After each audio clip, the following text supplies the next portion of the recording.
రోజుకో స్తోత్రం ఛానల్కి స్వాగతం సుస్వాగతం. కార్తీక సోమవారం ప్రదోషకాలంలో శివ పంచాక్షరి స్తోత్రాన్ని ఎవరైతే వింటారో వారి యొక్క సర్వ పాపాలు తొలగిపోతాయి.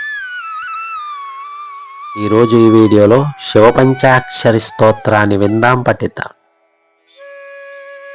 శివ పంచాక్షరి స్తోత్రం.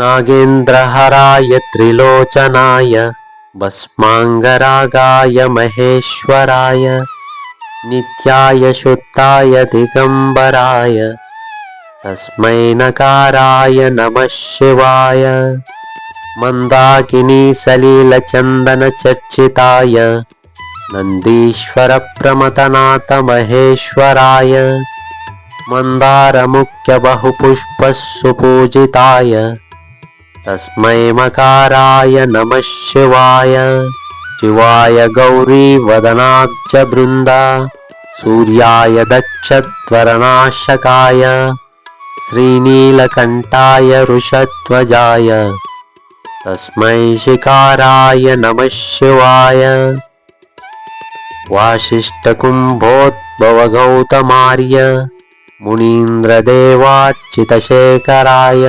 ఇంద్రార్కవైశ్వానరలోచనాయ తస్మై వకారాయ నమః శివాయ యక్షస్వరూపాయ జటాధరాయ పినాకహస్తాయ సనాతనాయ దివ్యాయ దేవాయ దిగంబరాయ తస్మై యకారాయ నమః శివాయ